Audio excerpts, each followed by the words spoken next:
Okay,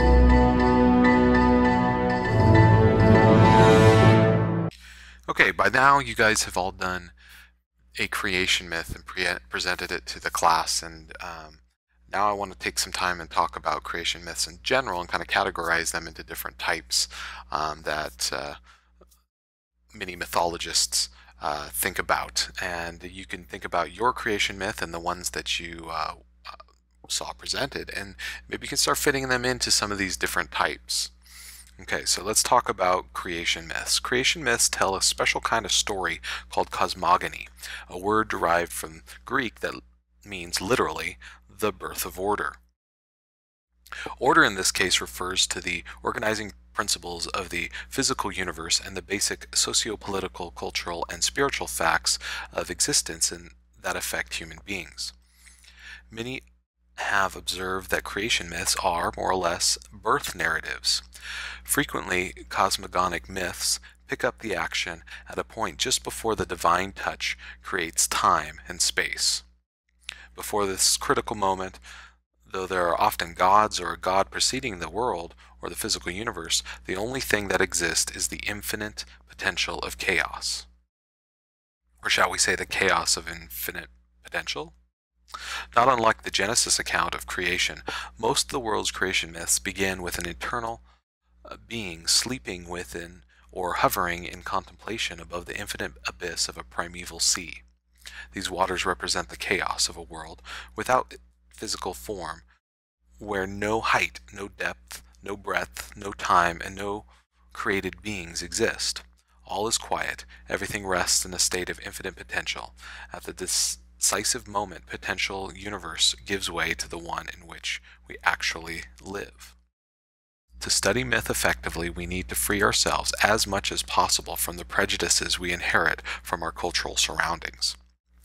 All right, that being said, let's get started with looking into some of these types of myths. The first type we're going to talk about is the accretion or conjunction stories. Stories of this type depict the birth of order as resulting from the mingling or layering of primal elements like earth, wind, fire, and water.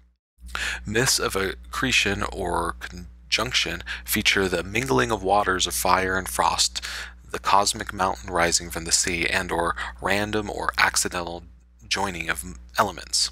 Thus, when the warm breath of the equatorial muspel mentioned at the beginning of the Edda meets the hoarfrost of the Arctic Niflheim, ice melts and the resulting water drops come to life, creating the evil giant Ymir.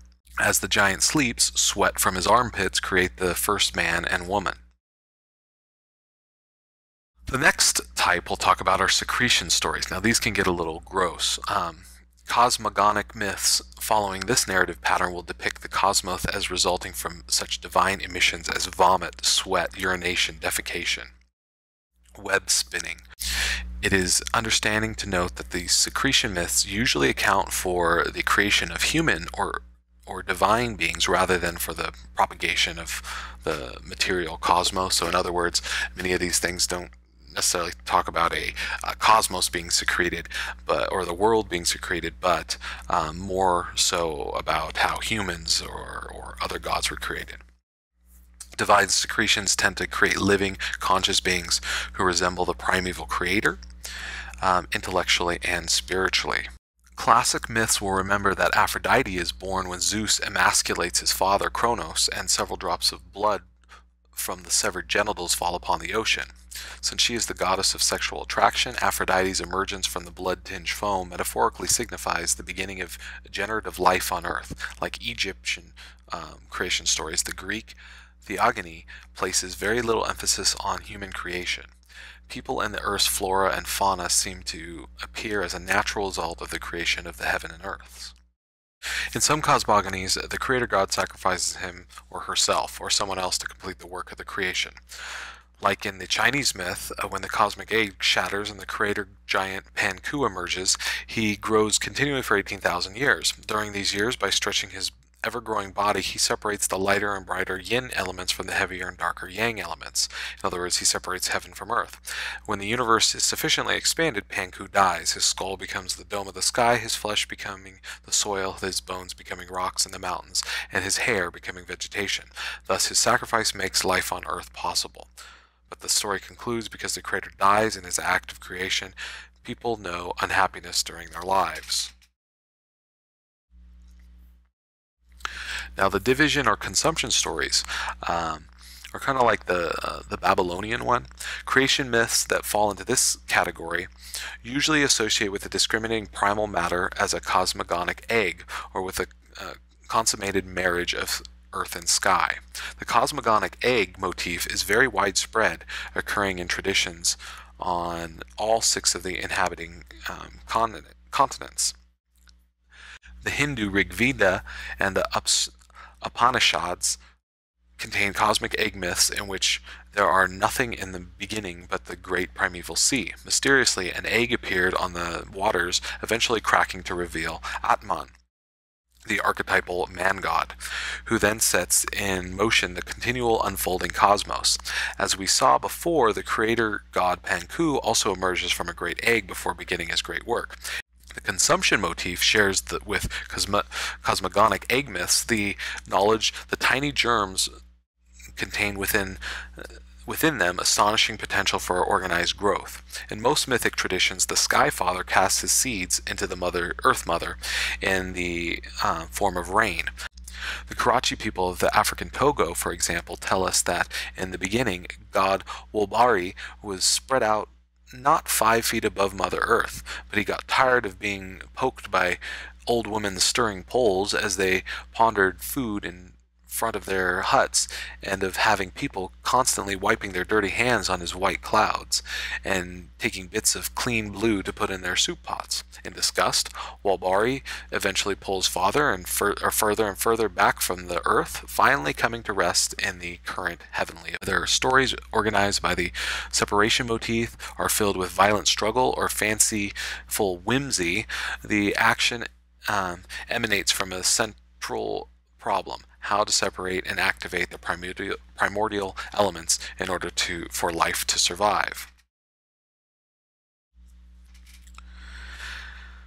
Now, the Earth diver stories, the 5th type, a god or his agent dives to the bottom of the primordial deep from which most cosmogonies begin, and returns with a few grains of sand or a bit of mud from which the earth and the rest of the cosmos eventually rise.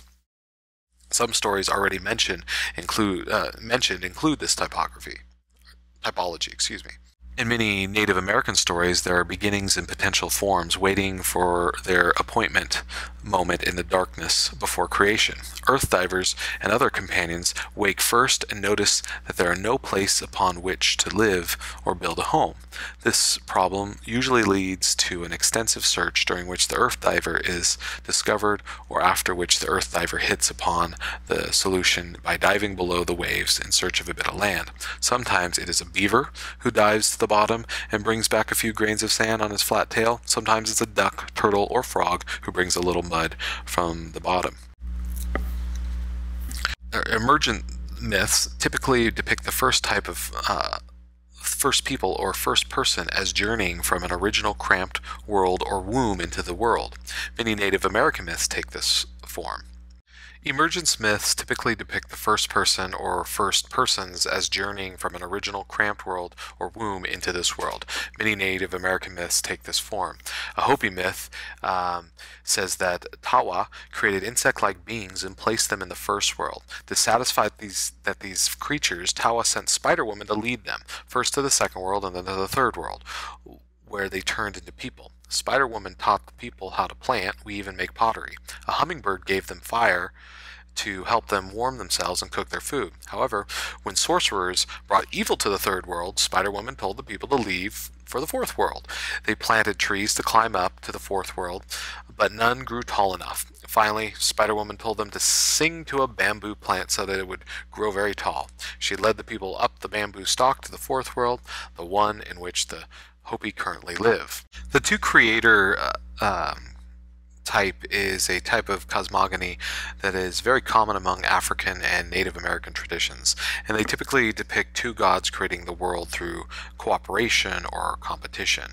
Frequently, one god is more active or more human than the other.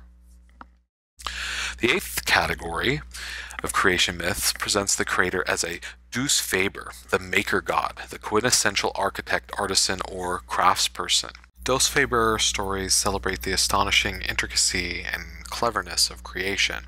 Examples like the Mayan Popol Vuh, the Hebrew creation story in the book of Genesis.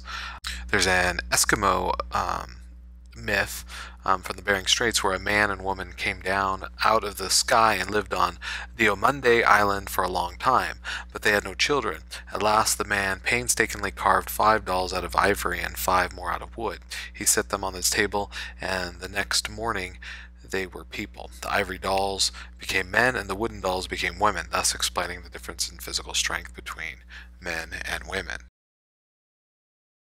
The last type of creation, called the ex nihilo, or out of nothing myth, par excellence, is the account of Genesis, of God speaking into existence light and darkness, sun and moon, stars and earth, plants and animals, and birds and fish.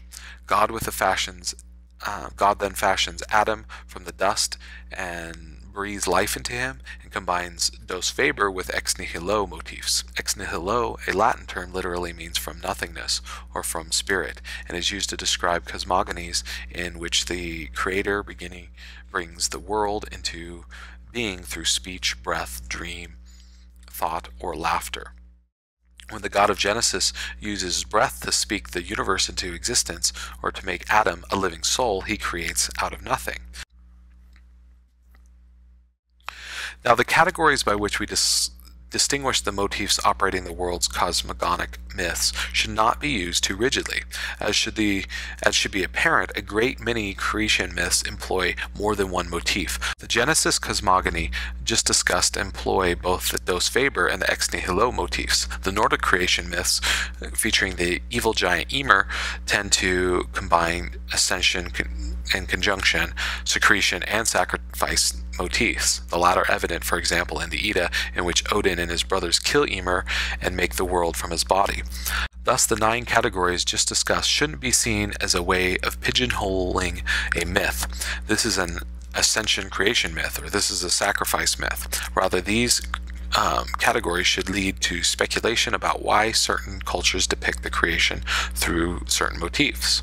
What does it signify, for example, that in the Tibetan story, the cosmos emerges through an incredibly gradual process that was not guided by an all-powerful creator? Developing a significant answer to this question would require some research on your part, but to demonstrate the kind of reward and that asking questions about significance can bring, we could point out that Buddhism is a neo-theistic religion. That is, Buddhism sees the manifold activities of the constantly unfolding universe as the way it is. Gods may be, or may not be, a part of the universe's activity, but Buddhism would say that the universe happens the way it does, simply because that is its nature.